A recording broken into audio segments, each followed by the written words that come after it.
احمد رضا کٹر channel کو subscribe کریں۔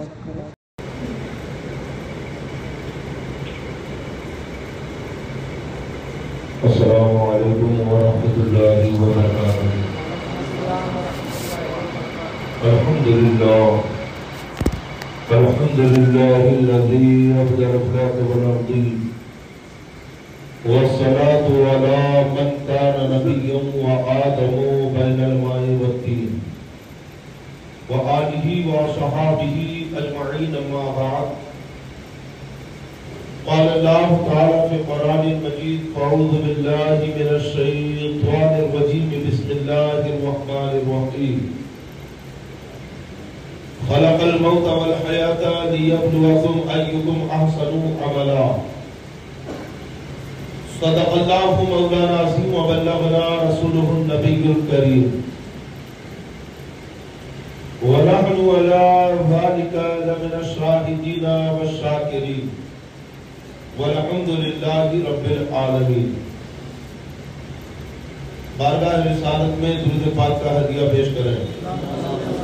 اللہم صلی وسلم وبارک علی سیدنا مولانا محمد طب القلوب ودوائها وعافیت الابدان وشفائها ونور الابصار وضیائها وآلہ وصحابہ دائما ابدا۔ غوث اعظم بمن بے سر و ساما مدد، قبلہ کی مدد، کعبہ ایما مدد۔ حضرات محترم، خاص طور پہ گڑھ چرونی والوں کے لیے اور عمومی طور پہ پورے صوبہ مہاراشٹر، چھتیس گڑھ، آندھرا پردیش، تلنگانہ کے سنی مسلمانوں کے لیے ایک دل کو جھنجھوڑنے والی اور المناک خبر کہ شہزادہ سرکار جیلانی حضرت سید حبیب حسین جیلانی علیہ الرحمہ کا وصال پرمنام ہو گیا ہے۔ تقریباً 3:15 بجے رات میں یہ خبر موصول ہوئی۔ ہم نے بھی فجر کی نماز ادا کی اور سیدھے آپ کے اس شہر محبت کی طرف روانہ ہو گئے۔ حضرت کا دیدار بھی کیا۔ واقعی ایسے حالات میں حضرت سید حبیب حسین جیلانی کا وصال ہوا کہ جس وقت ان کی زمانے کو اور خاص طور پہ نوجوانوں کو سخت ضرورت تھی۔ میں بھی بتاؤں گا انشاءاللہ کیسے ضرورت تھی اور وہ کیا مشن لے کے چل رہے تھے، اور ان کے مشن سے نوجوانوں کے اندر کیا تبدیلیاں پیدا ہوئی ہیں، اور جو تسلط نوجوانوں کے اندر عقیدے کو لے کر پیدا ہوا، انشاءاللہ میں اس کی بھی وضاحت کروں گا۔ لیکن موت یقینی امر ہے، آگاہ اپنی موت سے کوئی بچا نہیں۔ سامان 100 برس کا ہے، پل کی خبر ہے۔ آدمی زندگی بھر کا سامان اکٹھا کرتا ہے اور استعمال بھی نہیں کر پاتا ہے، برتنے بھی نہیں پاتا ہے کہ موت کا وقت آ جاتا ہے، اور آدمی کی موت اسی وقت واقع ہوتی ہے جب اس کا رزق ختم ہو جاتا ہے۔ یہ جو دل دھڑک رہا ہے نا، تو آپ کے دل میں دھڑکنیں گن کر ڈال دی گئی کہ دنیا میں جانے کے بعد یہ دل کتنی مرتبہ کرے گا۔ یہ حلق میں سانسیں گنی ہوئی ہے، یہ رگوں میں خون کی رفتار کا دوران گنا ہوا ہے کہ یہ سانسیں کب تک چلیں گی، یہ دل کتنا دھڑکے گا، رگوں میں خون کتنی مرتبہ گردش کرے گا، یہ سب اللہ کے علم میں ہے۔ اور موت ایک ایسا یقینی امر ہے کہ جسے دنیا کا بڑے سے بڑا جھوٹا بھی نہیں جھٹلا سکتا۔ یہ اور بات ہے کہ سب کی موت ایک طرح کی نہیں ہوتی۔ جیسے اعمال جیسی زندگی ویسی موت، نرالی سج دھج ہے آج میری، نئی ادا سے نکل رہا ہوں۔ ہمارے علاقے مدھیہ پردیش میں ایک زبردست عالم دین بزرگ ہوئے ہیں، حضرت علامہ مولانا جان محمد صاحب علی رحمت رضوان، اور مجھ سے بڑی عقیدت بھی حضرت رکھتے تھے۔ انہوں نے یہ کلام لکھا تھا، نرالی سج دھج ہے آج میری، نئی ادا سے نکل رہا ہوں، نصیب میرا عروج پر ہے، میں آج کاندھوں پہ چل رہا ہوں۔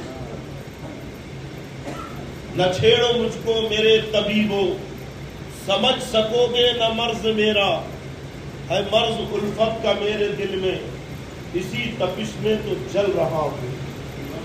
اور فرماتے کہ سنا ہے مرقد میں دید ہوگی، وہی تو عاشق کی عید ہوگی، اسی خوشی میں ہے رقص میرا، کفن کے اندر میں چل رہا ہوں۔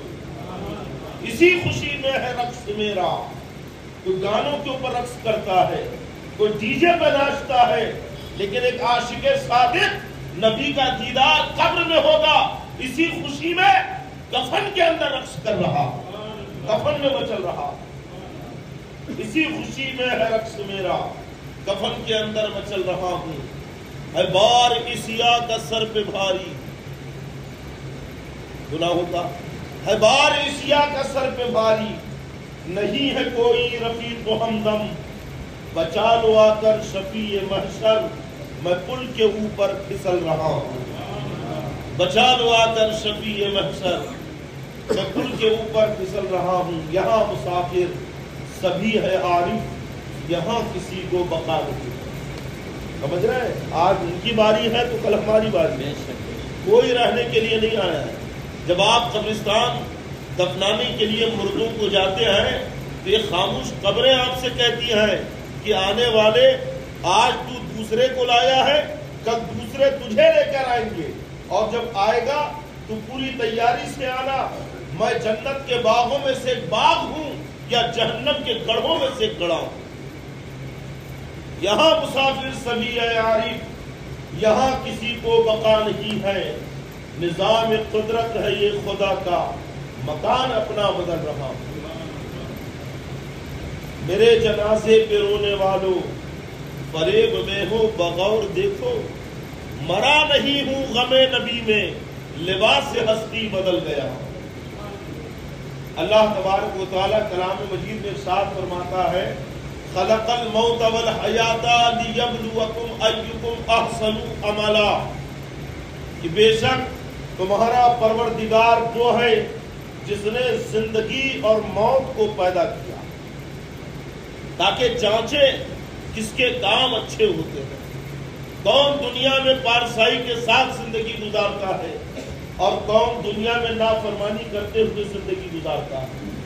موت اس لیے تو رکھی گئی ہے تاکہ قیامت میں تمہارا حساب کتاب ہو، تمہاری برزخ کی زندگی تمہاری موت اور اعمال کے مطابق تمہیں دی جائے کہ دنیا میں جب بھیجا گیا تو اس نے اللہ کی اطاعت اور فرما برداری کی ہے یا نہیں کی ہے، اللہ کو راضی کیا ہے یا نہیں کیا ہے، یا پھر پوری زندگی نمازیں چھوڑ کر، پوری زندگی دنیا داری میں گزار کر، پوری زندگی غفلت میں گزار کر تو نہیں آ رہا ہے۔ اسی مقصد کے لیے اللہ نے موت کو پیدا کیا ہے۔ اور مسلمانوں یاد رکھو، یہ جو دنیا ہے جسے عالم وجود کہا جاتا ہے، یہ عالم عمل ہے، یہ دار عمل ہے، یہ دوبارہ نہیں دیا جائے گا۔ یہ زندگی آزمائش کے لیے دی گئی ہے۔ پیدا ہونے کے پہلے تم عالم ارواح میں تھے، آج جہاں ہو اسے عالم وجود کہتے ہیں۔ مرنے کے بعد عالم برزخ میں جائے گا، اور پھر اس کے بعد عالم آخرت ہوگا، یعنی قیامت کے بعد عالم آخرت۔ ہمارے یہاں مذہب اسلام میں 7 جنم والا سسٹم نہیں ہے۔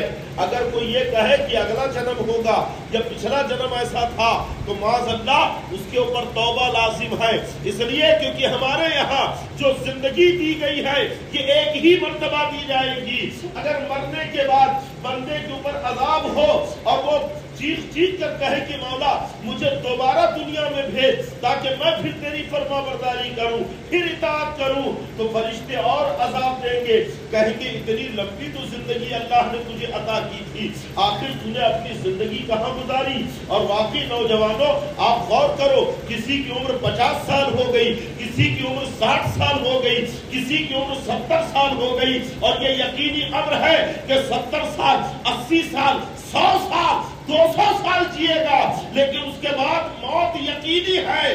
جب موت یقینی ہے لیکن اس کے بعد بھی آدمی اپنی غفلت سے باز نہیں آ رہا ہے، آدمی غفلت کی زندگی سے نکل کر وہ بارسائی کی زندگی اختیار کرنے کی کوشش نہیں کر رہا ہے۔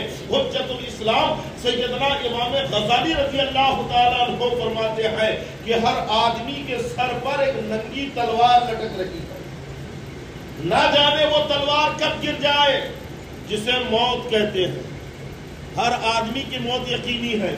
آپ بتائیے حضرت سید حبیب حسین جیلانی علیہ الرحمہ کی عمر کتنی تھی؟ 30-35 سال کی عمر ہوگی۔ 70 سال والے ذوق نہ کرے بلکہ عبرت حاصل کرے کہ موت جب آتی ہے تو بچے کو بھی آتی ہے، موت جوان کو بھی اپنے پنجے میں جکڑ لیتی ہے۔ یہ تو اللہ کا شکر کرو کہ تمہیں 70 سال کی مہلت دے دی، کسی کو 80 سال کی مہلت دے دی تاکہ وہ اپنے گناہوں سے توبہ کرے۔ خدا کے لیے نوجوانوں غفلت کی زندگی سے باہر نکلو اور ہمیشہ اپنی موت کو یاد کرو۔ حدیث پاک میں ہے کہ جو کثرت سے اپنی موت کو یاد کرے گا قیامت کے دن شہیدوں کے ساتھ اٹھایا جائے گا۔ موت کو یاد کرنے والے کا حشر شہیدوں کے ساتھ ہوتا ہے۔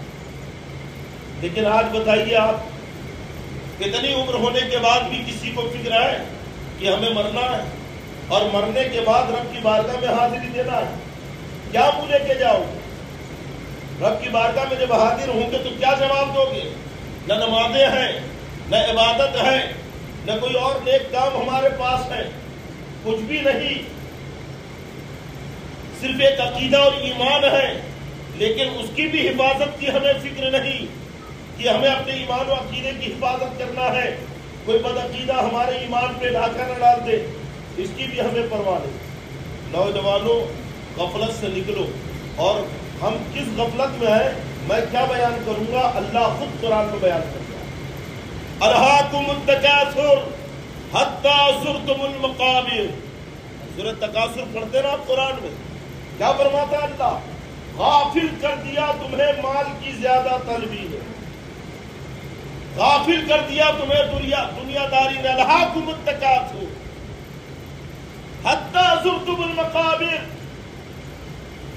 یہاں تک کہ تم نے اپنی قبروں کا منہ دیکھا۔ زندگی بھر آدمی مال مال کرتا ہے اور پھر کیا ہوتا ہے؟ نہ کفن میں جیب ہوتے ہیں اور نہ منکر نکیر رشوت لیتے ہیں، بس چھٹکارے کا کوئی سامان نہیں۔ آدمی زندگی بھر دنیا دنیا کرتا ہے لیکن ایک رتی ایک سکہ اپنے ساتھ نہیں لے جا سکتا۔ امام غزالی رضی اللہ تعالیٰ عنہ نے مقاشفۃ القلوب میں لکھا ہے کہ آدمی دنیا کی زندگی گزارتا ہے، اور جتنی دنیا کی زندگی گزارا اگر اتنا ہی وقت دنیا کا سامان اور اسباب جمع کرنے میں لگا دے تب بھی پورا سامان دنیا کا جمع نہیں کر پاتا۔ ایک آدمی کی عمر 80 سال ہے، 20 سال کی عمر سے کمانا شروع کیا، 60 سال تک کمایا، مرتے دم تک کمایا، لیکن جب اس سے پوچھو کہ 60 سال تو نے دنوں رات ایک کر کے دولت اکٹھا کی، مکان بنایا، دنیا بھر کا سامان جمع کیا، کیا تیری زندگی کا پورا سامان تجھے اکٹھا کر دیا تھا؟ تو کہے گا نہیں، یہ کمی رہ گئی، یہ کمی رہ گئی، میں وہ نہیں کر پایا، میں یہ کام نہیں کر پایا، کہے گا کہ نہیں؟ امام غزالی فرماتے ہیں کہ مختصر سی زندگی جینے کے لیے پوری زندگی جمع داؤ پہ لگا دی سامان اکٹھا کرنے، لیکن اس مختصر سی زندگی کا سامان جمع نہ کر سکا۔ وہ آخرت ہے، آخرت وہاں تو تمہیں ہمیشہ رہنا ہے، کیونکہ وہاں موت نہیں ہے. تو بتاؤ وہاں پہ زندگی گزارنے کے لیے تمہیں کتنا سامان جمع کرنا پڑے گا, تمہیں کتنی عبادتیں کرنی پڑیں گی, تمہیں کتنی شب اور راتیں جاگ کر گزارنی پڑیں گی, تمہیں کتنا ختم قرآن کرنا پڑے گا, تمہیں کتنا توبہ استغفار کرنا پڑے گا, کیونکہ وہاں تو ہمیشہ رہنا, وہاں کے لیے تمہیں کتنا سامان اکٹھا نہیں کرنا ہے. لیکن کسے فکر ہے آخرت کی بتائیے؟ کون ہے جو اپنی موت کو مد نظر رکھتا ہے اور آخرت کی تیاری میں مشغول ہے کہ مجھے مرنا ہے, رب کی بارگاہ میں حاضر ہونا ہے, قیامت میں قبر میں مجھے جواب دینا ہے, قیامت میں رب کے حضور کھڑا ہونا ہے, کسی کو فکر ہے. جبکہ مومن کی اصل زندگی آخرت کی زندگی, دیکھو بخاری شریف حدیث سے بات ہے کہ مومن کی اصل زندگی آخرت کی زندگی ہے. دنیا کی زندگی یہ تو آزمائش کے لیے, یہاں جتنی تکلیفیں اٹھاؤ گے, جتنا تم مشقت اٹھاؤ گے اللہ کی فکر میں, عبادت میں, جتنی تکلیفیں برداشت کرو گے, آخرت میں اتنا مقام تمہارا بلند ہو. ہماری حقیقی زندگی آخرت کی زندگی ہے, اور آخرت کی زندگی اس وقت کامیاب ہوگی جب بندہ نیک عقیدے, اچھے عقیدے اور اچھے اعمال کے ساتھ دنیا سے جائے. یہ جو میں نے آیت کریمہ پڑھی نا, الہاکم التکاثر حتی زرتم المقابر, اس کی تفسیر میں آیا ہے اللہ کے نبی صلی اللہ تعالی وسلم فرماتے ہیں کہ آدمی کے ساتھ تین ہوتے ہیں, دو ساتھ چھوڑ دیتے ہیں, تیسرا اس کے ساتھ جاتا ہے. پوری توجہ ادھر رکھنا, بڑی پیاری مثال دے کے میں بات آپ کے ذہن میں اتارنا چاہتا ہوں, اور خدا کرے میری بات آپ کے ذہن میں اتر جائے اور آپ اپنی آخرت کی اہمیت کو پہچان لو, اور موت کی فکر اللہ آپ کے دلوں میں پیدا کر. سمجھ رہے ہیں؟ جیسا موت سے ڈر لگتا ہے نا, لیکن بھاگ نہیں سکتے. اگر تم بند گنبد میں بھی جا کے چھپ جاؤ, موت وہاں پہ بھی آ کے رہے گی. سمندر کی گہرائیوں میں پناہ لے لو, موت وہاں پہ بھی آ کے رہے گی. موت کہیں نہیں تمہیں چھوڑے گی. اگر موت سے بچنا ہے یا اپنی موت کو کامیاب بنانا ہے تو ایک ہی راستہ ہے, اور وہ ہے رب کی رحمت کا راستہ, مغفرت کا راستہ, توبہ کا راستہ, کہ رب کی بارگاہ میں توبہ کرتے ہوئے نیک اعمال کے ساتھ ایسا رجوع کرو کہ جب موت آئے تو مزدہ لے کر آئے, یا ایتھا النفس المطمئنہ ارجعی الی ربک راضیۃ مرضیہ فادخلی فی عبادی وادخلی جنتی. موت جنت کا مزدہ لے کر آئے, اللہ کی رحمت اور مغفرت کا مزدہ لے کر آئے. ایسی اپنی موت کی اور آخرت کی تیاری کرتے رہو. ایک شخص ہے جس کا انتقال ہو رہا ہے, حدیث پاک میں نا حضور نے فرمایا دو ہے, دو ساتھ چھوڑ دیتے ہیں, تیسرا ساتھ میں جاتا ہے. ایک آسان مثال کے ساتھ, ایک آدمی ہے اس کا انتقال ہو رہا ہے, آخری وقت ہے, زندگی غفلت میں گزاری, اپنے بڑے بھائی کو بلایا, اس کے 3 بھائی ہیں, کہا بھائی میرا انتقال ہو رہا ہے, میں تکلیف میں ہوں, بتا تو میری کیا مدد کرے گا؟ زندگی میں نے غفلت میں گزاری, کیا تو میری کوئی مدد کرے گا, مجھے عذاب سے بچا پائے گا؟ وہ کہتا ہے کہ میں تیری کوئی مدد نہیں کر سکتا, جیسے ہی تیرا دم نکلے گا میں تیرا ساتھ چھوڑ دوں. اپنے بھائی سے مایوس ہو گیا, زندگی بھر اس بھائی کو مانا, اس سے محبت کی, اس بھائی کے لیے اپنی محنتیں کی, لیکن اب اسی بھائی نے منہ موڑ لیا. دوسرے بھائی کو بلایا کہ بھائی انتقال ہو رہا ہے, آخری وقت ہے, مصیبت کا وقت ہے, بتا تو میرا کیا ساتھ دے گا؟ تو وہ بھائی کہتا ہے میں تجھے قبر تک لے جاؤں گا اور قبر میں اتار کر پلٹ جاؤں گا, تیرا ساتھ چھوڑ دوں گا, اس کے آگے میں تیری کوئی مدد نہیں کر سکتا. وہ اس سے بھی مایوس ہو گیا. تیسرے بھائی کو بلایا, اور یہ وہ بھائی ہے جس سے زندگی بھر یہ بھاگتا رہا, جس سے دور رہا, لیکن اب مجبوری میں اسی کو یاد کیا کہ بھائی میرا انتقال ہو رہا ہے, بتا تو میری کیا مدد کرے گا؟ تو وہ بھائی کہتا ہے تیرا انتقال ہو رہا ہے, میں تیری مدد کروں گا.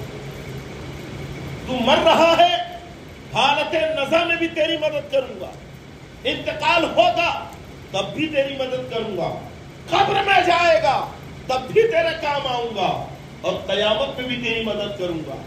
علماء فرماتے ہیں کہ جو پہلا بھائی تھا وہ اس کا مال ہے, وہ اس کی دولت ہے کہ زندگی بھر دولت سے محبت کیا, زندگی بھر دولت کمانے کے لیے جتن کرتا رہا, اپنی آخرت کو تباہ کیا دولت کمانے کے لیے. لیکن مرتے ہی دولت نے ساتھ چھوڑ دیا. جو دوسرا بھائی ہے وہ اس کی اولاد ہے، وہ اس کے رشتہ دار ہیں، وہ اس کے دوست و احباب ہیں کہ جو قبر تک ساتھ دیتے ہیں. اور جیسے ہی دفنایا سب نے اپنا منہ موڑ لیا. اب کوئی اس کی خبر گیری نہیں کر رہا، کوئی اس کے کام نہیں آ رہا ہے. اور جو تیسرا بھائی ہے وہ اس کے نیک اعمال ہیں، وہ اس کے اچھے کام ہیں، وہ اس کی نمازیں ہیں، وہ اس کے حج و زکات ہیں، وہ اس کے صدقہ خیرات ہیں، وہ اس کے نیک اعمال جو دنیا میں کیا ہے. یہ تیسرے بھائی کی صورت ہے جس نے کہا کہ میں مرتے وقت بھی کام آؤں گا، قبر میں بھی کام آؤں گا اور حشر میں بھی کام آؤں گا. یاد رکھو نوجوانوں، یہ مال چھوٹ جائے گا، رشتہ داریاں ختم ہو جائیں گی، دوستانے ختم ہو جائیں گے. اگر قبر میں کوئی تمہارے ساتھ جانے والا ہے وہ تمہارے نیک اعمال ہیں. قبر میں کوئی کام آنے والا ہے وہ تمہاری نیکیاں ہیں، وہ تمہارے اچھے کام ہیں جو تمہیں قبر کی منزل کو تمہاری کامیاب بنائیں گے، جو آخرت کو کامیاب بنائیں گے. اس لیے دوستوں کے چکر میں آ کر اپنی آخرت کو تباہ مت کرو، مال کمانے کی ہوس میں آ کر اپنی آخرت کو برباد مت کرو. اتنا کماؤ جتنی ضرورت ہے اور حلال طریقے سے کماؤ. نمازیں پابندی سے پڑھو، توبہ استغفار کرو، اپنی زبان کی حفاظت کرو، اپنی نگاہوں کی حفاظت کرو. کیونکہ عقل مند اور ہوشیار وہی ہے جو آنے والی مصیبت کے لیے پہلے ہی تیاری کر لے. سمجھے کہ نہیں؟ ارے آپ کو معلوم ہے بارش آنے والی ہے، آپ اپنا چھت پہلے ہی بنا لیتے ہیں، بناتے ہیں کہ نہیں؟ بارش آنے والی ہے، پہلے ہی رین کوٹ اور چھاتا خرید کے رکھ لیتے ہیں. سردی آنے والی ہے، سردی کے کپڑے پہلے ہی خرید لیتے ہیں. سیزن آنے والا ہے تو پہلے ہی دنیا میں مال بھر کے دکان میں اپنا مال بھر کے رکھ لیتے ہیں، پہلے ہی جا کے خریدی کر کے لا لیتے ہیں. کرتے ہیں کہ نہیں؟ میں کہتا ہوں جب دنیاوی معاملات کے لیے آپ کی سوچ اتنی آگے ہے اور اتنا اسٹرانگ آپ کا مزاج کہ ابھی موسم آنے والا ہے، آپ تیاری پہلے سے کر رہے ہیں، تو یاد رکھو موت آنے والی ہے اور عذاب قبر حق ہے. جہنم موجود ہے، جنت بھی موجود ہے. یہ ساری چیزیں آپ کو پہلے سے معلوم ہے. تو جیسا بارش کے پہلے چھاتا خرید لیا، بارش کے پہلے آپ نے رین کوٹ خرید لیا، سیزن آنے کے پہلے دکان میں مال بھر لیا، ایسے ہی موت آنے کے پہلے اپنے اعمال سدھار لو. موت آنے کے پہلے اپنے اعمال درست کر لو، گناہوں سے دور ہو جاؤ اور نیکی کے راستے پہ چل پڑو.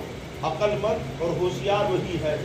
مولانا روم رحمۃ اللہ علیہ نے یہاں پہ ایک بڑی اچھی مثال دے کر آخرت کے تعلق سے سمجھایا. سننا چاہتے ہیں؟ سننا چاہتے ہیں کہ نہیں؟ ہاں، ڈر تو نہیں لگ رہا ہے؟ بہت سارے لوگ موت کا تذکرہ کرو تو ڈر جاتے ہیں. ایک جگہ ایک صاحب شادی کی محفل کی، موت کا تذکرہ چھڑ گیا تو کچھ لوگ چھڑ گئے، کہا حضرت شادی کی محفل ہے، موت کا ذکر کر رہے ہیں. میں نے کہا بھائی اگر کر رہے ہیں تو برا کیا ہے؟ جو خطبہ نکاح پڑھا جاتا ہے تو اس کے اندر بھی تو موت کا ذکر ہے. لا تموتن الا وانتم مسلمون. خطبہ نکاح کے اندر قاضی بھرے ممبر پہ پڑھتا دلہے کے سامنے مجمع عام میں، لا تموتن الا وانتم مسلمون، نہ مرو مگر مسلمان ہوتا. خطبہ نکاح میں بھی تو موت کا ذکر ہے. بھائی موت کو یاد کرنا عبادت ہے اور مومن وہ ہے. بلکہ میں نہیں کہتا، حضرت سیدنا بندہ نواز گیسو دراز سید محمد حسینی رحمت اللہ علیہ، نام سنا ہے آپ نے؟ گلبرگہ شریف میں حضرت کا مزار پاک ہے. آپ کا ایک رسالہ 11 رسائل، 11 رسالے اس کے اندر آپ نے جمع کیے ہیں. اس کے اندر آپ تحریر فرماتے ہیں کہ مومن موت سے نہیں ڈرتا ہے. توجہ رکھو اور جملہ لے کے جاؤ. حضرت بندہ نواز گیسو دراز فرماتے ہیں مومن موت سے نہیں ڈرتا ہے بلکہ اس بات سے ڈرتا ہے کہ کامیاب ہونے کے پہلے موت نہ آ جائے، توبہ کرنے کے پہلے موت نہ آ جائے، نافرمانی میں ہو اور موت نہ آ جائے. مومن اس بات سے ڈرتا ہے نہ کہ موت سے، بلکہ مومن تو موت کا استقبال کرتا ہے. الموت تحفۃ للمومن، موت مومن کے لیے تحفہ ہے. ہاں، کفار و مشرکین کے لیے موت زحمت ہے، عذاب کا سبب اور ذریعہ ہے. لیکن مومن کے لیے تو موت اللہ کا تحفہ ہے. کب تحفہ ہے؟ جبکہ زندگی اپنی پارسائی میں گزارے. سمجھ گئے؟ حضرت سیدنا مولانا روم رحمۃ اللہ علیہ آخرت کی تیاری کے تعلق سے مثال دیتے ہوئے مثنوی شریف میں فرماتے ہیں کہ ایک بہت بڑا جزیرہ ہے. جزیرے کو انگلش میں ٹاپو کہتے ہیں. کیا کہتے ہیں؟ ٹاپو. وہاں پر ایک قوم آباد ہے اور وہ قوم ہے نا ایک مخصوص ریتی رواج کے ساتھ، ایک مخصوص پرمپرا کے ساتھ، ایک مخصوص تہذیب کے ساتھ چل رہی ہے. ان کے یہاں کوئی بادشاہ نہیں ہے. ان کا ایک قانون ہے کہ ہر سال اس تاریخ کو ہے نا، ہر سال میں ایک مرتبہ اس مہینے کی اس تاریخ کو جو شخص ان کے جزیرے پر پہلا قدم رکھے، ان کے جزیرے پہ اترے، وہی ان کا بادشاہ. اسی کو بادشاہ بناتے تھے اور سال بھر اس سے حکومت کرواتا. اور جب سال ختم ہوتا تو اس بادشاہ کو ہاتھ پیر باندھ کر اسی جزیرے کے ایک ویران علاقے میں جہاں پہ کھائیاں ہیں، گھنا جنگل ہے، سانپ بچھو رہتے ہیں، شیر چیتے درندے ہیں، ان درندوں کے بیچ میں چھوڑ دیتے. جہاں پہ سانپ بچھو نے اسے کاٹتے، درندے پھاڑ دیتے، موت کے گھاٹ اتارتے. ہر سال ان کا یہ قانون. کیا ان میں سے کوئی بادشاہ نہیں ہوتا، باہر سے بادشاہ بلاتے، اس سے حکومت کرواتے اور ایک سال کے بعد اسے ڈال دیتے، پھر دوسرا بادشاہ لاتے. مولانا روم لکھتے ہیں کہ ایک دن ایک تاجر وہاں پہ اترا اور جیسی تاجر اترا تو انہوں نے پکڑ لیا اور کہا بادشاہ سلامت، استقبال کیا. وہ کہتا ہے کہ بھائی میری خاندان میں کوئی بادشاہ نہیں ہے. کہ نہیں ہوگا، آپ ہمارے بادشاہ. تو کیسے؟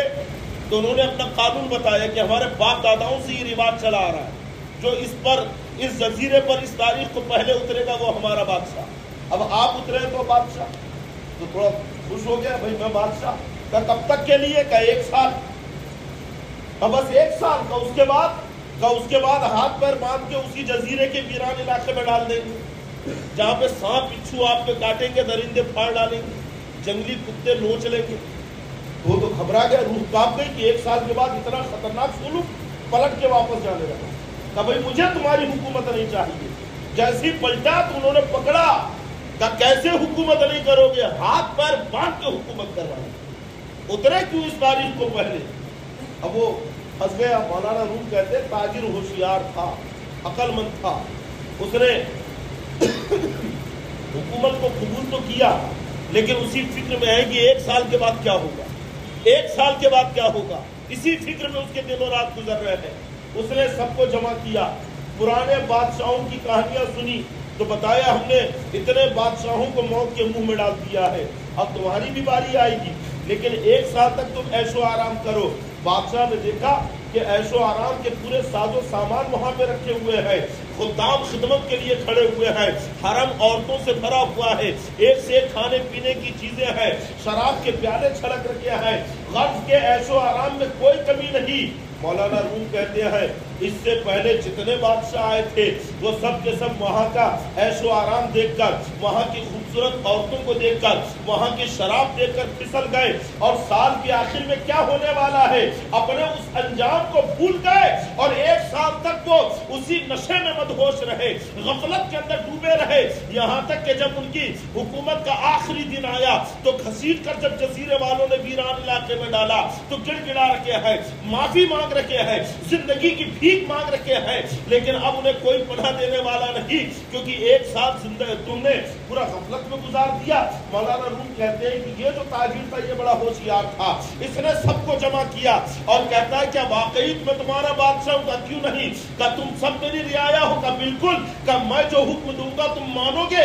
کہ بالکل مانیں گے، آنکھ بند کر کے مانیں گے، جو کہو گے وہ مانیں گے. لیکن تم کہو گے کہ سال کے آخر میں اس جزیرے میں مجھے مت ڈالنا تو یہ نہیں مانیں گے، یہ اس سے مستثنا، کیونکہ ہم تمہیں پھینک کے رہیں گے. کہ میں کہوں گا بھی نہیں. کہا چلو پہلے مجھے وہ جگہ دکھاؤ جہاں تم لوگوں کو مارتے ہو. لے کے گئے، دیکھا بڑا خطرناک جنگل ہے، پورے جزیرے والوں کو لگا دیا کہ چلو جتنے جنگلی جھاڑ ہے سب کو کاٹو، جتنے گڑھے ہیں سب گڑھوں کو بھرو. اور کچھ لوگوں کو لگایا کہ ندی سے یہاں پہ نہریں لے کر آؤ. نہریں لایا، چھوٹی چھوٹی نہریں نکالا، کچھ لوگوں کو لگایا سڑکیں بناؤ، سڑکوں کے کنارے خوشنما اور پھلدار درخت لگاؤ، پورا کام، اور پھر کچھ لوگوں کو لگایا کہ یہاں پہ اچھے مکانات تعمیر کرو، اور بیچ میں اپنا محل تعمیر کروایا۔ مولانا روم کہتے ہیں کہ وہ 1 سال تک سویا نہیں، ایک چین ایک گھڑی کے لیے بھی آرام نہیں کیا، دنوں رات وہ اسی جزیرے کی طرف توجہ دیتا، اسی ویران علاقے کو گلشن بنانے میں لگا رکھتا، یہاں تک کہ وہاں پہ اس نے نہریں بہا دی، وہاں پہ بڑے بڑے محل تیار کر لیے، وہاں پہ ایک سے ایک پھل کے درخت لگوا لیے، وہاں پہ چمن بنا دیا، اور جب اس کی حکومت کا آخری دن آیا تو اس نے پورے جزیرے والوں کو جمع کیا اور کہتا ہے کہ چلو اب مجھے اس مقام پہ لے کے چلو۔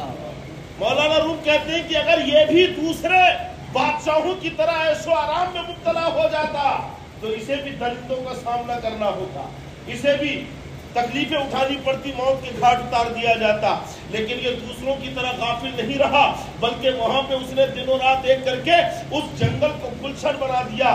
ایسے ہی مولانا روم فرماتے ہیں یہ زندگی ایک دن کی ہے، اور پھر وہاں پہ آخرت، وہاں پہ جنت بھی ہے اور جہنم بھی ہے۔ اب یہ تمہارے اوپر ہے کہ تم اپنی راتوں کو اللہ کی عبادت میں گزار کر، اپنے دل کو اللہ کی یاد میں گزار کر، اپنی نگاہوں کو شرم و حیا کا پیکر بنا کر، اپنی زندگی کو پارسائی میں ڈھال کر یا تو اپنے لیے جنت میں محل تیار کرو، یا پھر اپنی زندگی کو گناہوں میں ملوث کر کے غفلت میں گزار کر اپنے لیے جہنم کا عذاب تیار کرو۔ اتنی بہترین مثال کے ساتھ مولانا روم نے مسلمانوں کی آنکھ کھولنے کی کوشش کی۔ اگر تم غفلت میں جیے تو یہ غفلت کی زندگی تمہیں تباہ و برباد کر دے گی۔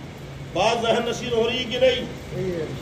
زندگی اگر غفلت میں گزارے تو وہاں پہ سخت عذاب ہے، اور اگر پارسائی میں گزارا، پرہیزگاری کے ساتھ گزارا تو پھر اللہ کی رحمتیں ہیں، برکتیں ہیں۔ اور یاد رکھو جیسے سب کی زندگی ایک جیسی نہیں ہوتی، کوئی تکلیف میں جی رہا ہے، کوئی خوشحالی کی زندگی گزار رہا ہے، ایسی موت بھی، لیکن موت کا دار و مدار ایمان اور اعمال پر ڈیپینڈ ہوتا ہے۔ حضرت سیدنا خواجہ محبوب الہی نظام الدین اولیاء رحمۃ اللہ علیہ فرماتے ہیں کہ بد اعمالی سے ایمان کمزور ہوتا ہے، اور جب ایمان کمزور ہوتا ہے تو شیطان ایسے ایمان کو آسانی کے ساتھ چھین لیتا ہے، آسانی کے ساتھ تباہ کر دیتا ہے۔ اس لیے نیک اعمال کرو تاکہ ایمان و عقیدے کے ارد گرد نماز کی دیواریں کھڑی ہو جائیں، توبہ کی دیوار کھڑی ہو جائے، حج و زکات کی دیوار کھڑی ہو جائے، راتوں میں اللہ کی بارگاہ میں رو کر توبہ کرنا یہ دیوار بن کے ارد گرد ایمان کے کھڑا ہو جائے اور وہ حفاظت کرنے لگے۔ علامہ جلال الدین سیوطی رحمۃ اللہ علیہ نے شرح الصدور فی احوال القبور اپنی اس کتاب کے اندر لکھا ہے کہ یہ نیک اعمال قبر میں کیسے کام آتے ہیں۔ اچھا، قبر کے اندر آپ نے سنا ہوگا عذاب بھی دیا جاتا ہے نا، سانپ کی شکل میں۔ توجہ دو، ایک حدیث پاک میں ہے کہ جو نماز نہیں پڑھتا ہے، بے نمازی ہے، اللہ تبارک و تعالیٰ اس کی قبر میں ایک ایسا سانپ مسلط کرتا ہے جس کا ایک ناخون 70 گز کا ہوتا ہے۔ کتنا؟ 70 گز۔ وہ اس بے نمازی کو مارتا ہے تو بے نمازی 70 گز اندر چلا جاتا ہے، وہ پھر اس ناخون سے نکالتا ہے اور پھر مارتا ہے، پھر نکالتا ہے، پھر مارتا ہے، اور مسلسل بے نمازی کو یہ عذاب ہوتا رہتا ہے جو اپنے مال کی زکات نہیں نکالتا ہے۔ حدیث پاک میں کہ اللہ تعالیٰ اس پر گنجا سانپ مسلط کر دیتا ہے۔ عذاب کا ذکر ہے نا، گنجا سانپ، اور گنجا سانپ بولے تو کیا سانپ تو گنجا ہوتا ہی نہیں؟ ارے بھائی گنجا کسے کہتے ہیں؟ جس کے سر پہ بال نہ ہو۔ اچھا، ایک ٹکلا ہوتا ہے، ٹکلا وہ ہے کہ جس کے سر پر بال آنے کی قوی امید رہتی ہے کہ آئیں گے، اور گنجا وہ ہے جس کی ساری امیدیں ختم ہو جاتی کہ اب سر پہ بال نہیں آئیں گے۔ گنجے سانپ کا کیا مطلب ہے؟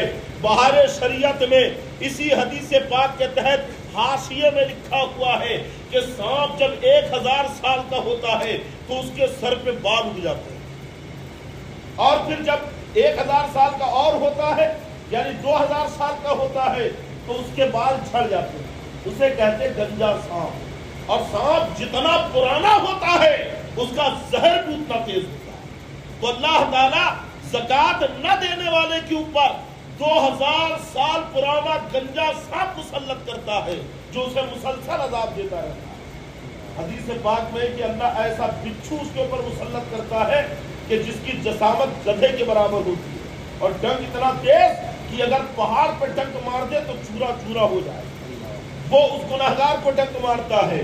یہاں پر آخر یہ سانپ، یہ بچھو اور یہ جو عذاب کی چیزیں ہیں یہ کہاں سے آئی؟ یہ تمہاری بدعمالیاں ہیں جو تم نے دنیا میں کی ہے، جھوٹ کہا ہے، غیبت کی ہے، چغلی کی ہے، شراب پی ہے، جوا کھیلا ہے، بدنگاہی کی ہے، گالیاں دی ہے، یہی وہ برے اعمال ہے جو سانپ اور بچھو بن کر تمہارے اوپر مسلط کیے جاتے ہیں۔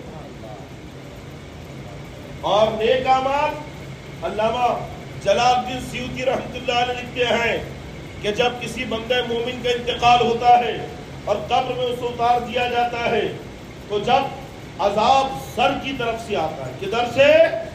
سر کی طرف سے، تو نماز کھڑی ہو جاتی ہے اور کہتی ہے خبردار آگے مت آنا۔ تو عذاب پیروں کی طرف سے آتا ہے تو روزہ کھڑا ہو جاتا ہے اور کہتا ہے قریب مت آنا، اس کا روزہ دفاع کرتا ہے۔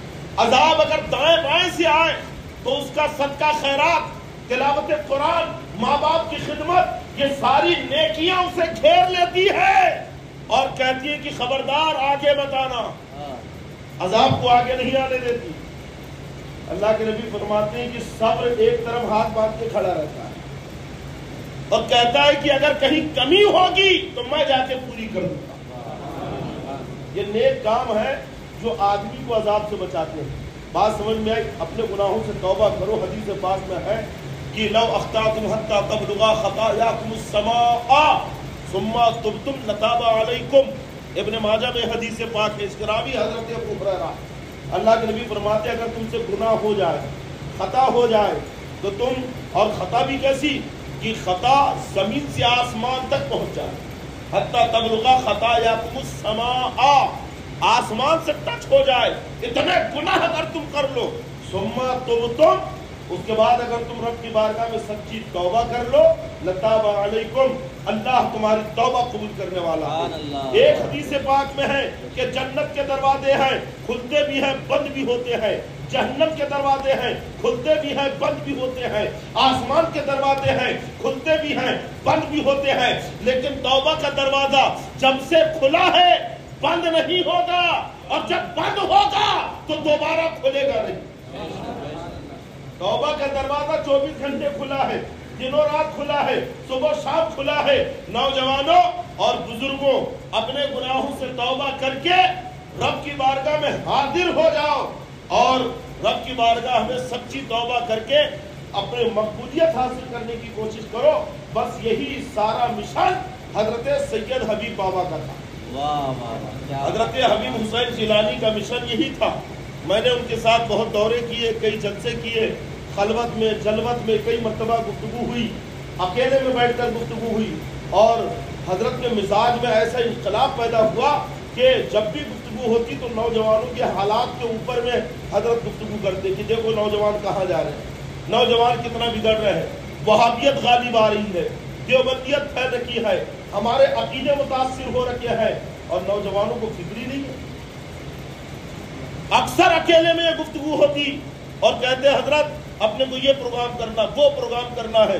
ابھی حضرت سرکار جیلانی کا یوم ولادت کا پروگرام جو 19 کو تھا وہ 29 کو ہو گیا، اس کے لیے بھی مسلسل گفتگو ہوئی، فون کے ذریعے بھی بات چیت ہوئی، اکیلے میں بھی گفتگو ہوئی، پوری پلاننگ تیار ہوئی، انہیں بلانا انہیں بلانا ہے، اور پھر مجھ سے کہا کہ مولانا صاحب تقریر صرف آپ ہی کو کرنا، اور عنوان بھی دے دیا عظمت اولیاء، اولیاء اکرام کی عظمت پہ بولنا ہے اور قوالی کا رد کرنا۔ یہ حضرت کے جملے ہیں، قوالی کا رد کرنا ہے، اور کھل کے رد کرنا ہے قوالی کا، کہ نوجوان اللہ کی عبادت اور تلاوت قرآن، ذکر و اذکار چھوڑ کر ڈھول کی تھاپ پہ لگے ہوئے ہیں، ناچنے گانے میں لگے ہوئے ہیں۔ یہ حضرت حبیب حسین جیلانی علیہ الرحمہ کا مشن تھا، اور قسم خدا کی کہہ رہا ہوں انہوں نے یہ عنوان مجھے دیا کہ آپ کو اسی عنوان سے تقریر کرنا ہے، اور بتایا بھی کہ حضرت محبوب الہی کا جو موقف ہے قوالی کے تعلق سے۔ اچھا، مولانا جاوید صاحب آپ تھے اور برسا کے ہمارے علماء کرام کے اطراف کے تھے، یہ سامنے والے مکان میں بیٹھ کے کیا کہا تھا حضرت؟ کہا تھا نا اس سامنے والے مکان میں بیٹھ کر پورے علماء موجود تھے، آپ لوگ بھی بہت سارے اس میں ہوں گے، تو حضرت حبیب حسین بابا نے کہا تھا کہ ہمیں یہ ناچ گانے باجے گاجے کا ماحول ختم کرنا ہے، کیونکہ وہابی اسے لے کر پوری سنیت کو بدنام کرتے اور کہتے کہ دیکھو یہ سنی ہے، یہ سنی ہے۔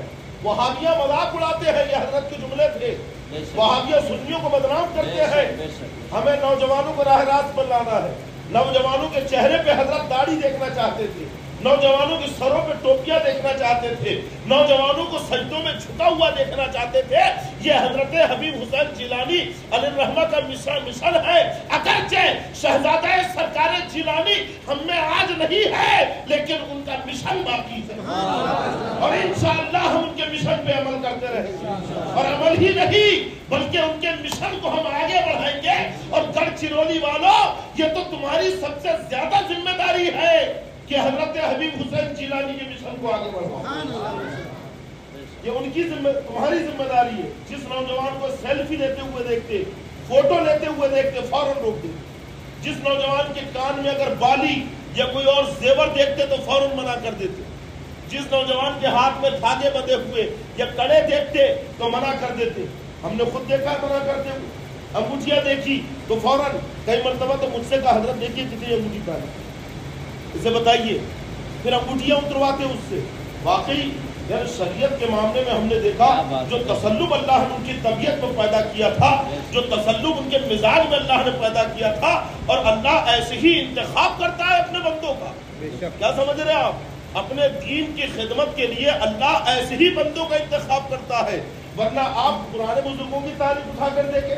حضرت مالک بن دینار رحمۃ اللہ علیہ کتنے بڑے امام گزرے ہیں، لیکن جوانی کا کیا حال تھا؟ ایک عورت کے عشق میں مبتلا ہے، غفلت میں زندگی گزر رہی ہے، نہ نماز نہ روزے کچھ نہیں، ایک عورت کے عشق میں۔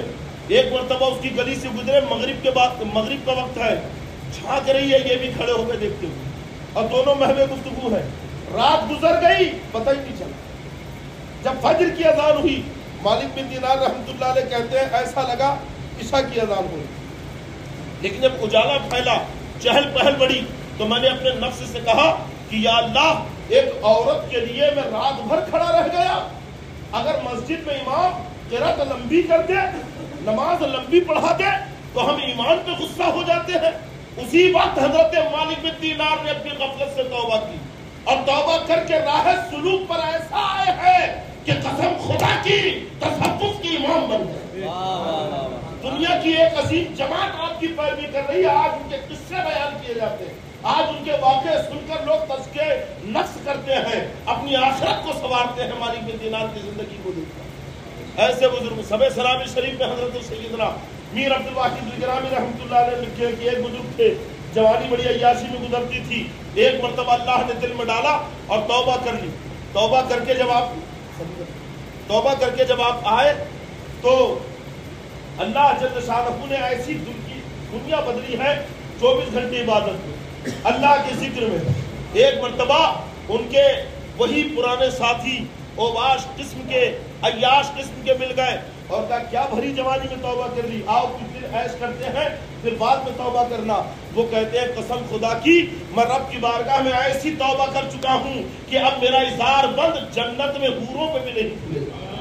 ایسی پاکیزگی اللہ نے مجھے عطا کر دی ہے۔ ہم نے وہی مثالیں جو تاریخ میں بزرگوں کے اندر پڑھی تھی، حضرت حبیب حسین جیلانی کے مزاج میں دیکھی ہے کہ جو تسلط شریعت کے تعلق سے ان کے اندر آیا، کہ جو پاکیزگی کا مزاج ان کے اندر اللہ نے پیدا کیا، وہی مزاج دوسروں کے دیا کرتے تھے کہ نوجوانوں چہرے پہ داڑھی رکھو، نوجوانوں نمازوں کی پابندی کرو۔ اور اگر میری بات پہ یقین نہ ہو تو ابھی آپ آ کر دیکھ لینا، ناگپور شہر کے جتنے نوجوان ان سے جڑے ہیں سب کے چہروں پہ داڑھی ہے، اور یہ حضرت نے رکھوائی ہے، سب کے چہرے پہ داڑھی ہے، نگاہوں میں پاکیزگی ہے، اور جو نوجوان حضرت سے جڑے وہ سب نماز کے پابند، مسجدوں میں جا رہے ہیں، ہاتھوں سے کڑے اتار دیے۔ آج نوجوان کتنی غفلت میں، تانبے پیتل لوہے کے چھلے پہن رہے، کان چھدا کے بالیاں پہن رہے، ہاتھوں میں کڑے پہن رہے، ارے سب حضرت نے اتروا دیا۔ واقعی یہ سرکار حضرت حبیب حسین جیلانی کا مشن ہے۔ نوجوانوں خدا کے لیے اپنے اس محسن کو یاد کرو جو تمہیں ایک مسئلہ بتا دے، وہ تمہارا استاد، جو تمہارے اوپر شریعت کا ایک مسئلہ بتا دے، تمہیں مسئلہ بتا دے، وہ تمہارا محسن احسان کرنے والا، کہ ایک مسئلہ بتا کر اس نے تمہیں شریعت کی طرف مائل کیا، جہنم کی آگ سے بچایا، تو جو جہنم سے بچائے وہ محسن ہے کہ نہیں؟ اگر ان کا احسان مانتے ہو تو ان کے مشن پہ بھی عمل کرو، اپنی آخرت کو سدھارو، غفلت کی زندگی سے بچو اور نمازوں کی پابندی کرو، مسجدوں کو آباد کرو اور بد عقیدوں سے، بد دینوں سے، بد مذہبوں سے دور رہو تاکہ تمہارے ایمان و عقیدے کی حفاظت ہو۔ یہی مشن بزرگان دین کا ہے، اور یہی مشن چھوڑ کر حضرت سید حبیب حسین جیلانی ہمارے درمیان سے گئے ہیں۔ اللہ تعالیٰ انہیں غریق رحمت کرے، ان کے اوپر رحمت و انوار کی بارشوں کا نزول کرے، قیامت میں انہیں اور ہم سب کو آقا علیہ الصلوۃ والسلام کی شفاعت عطا فرمائے۔ السلام علیکم ورحمۃ اللہ وبرکاتہ۔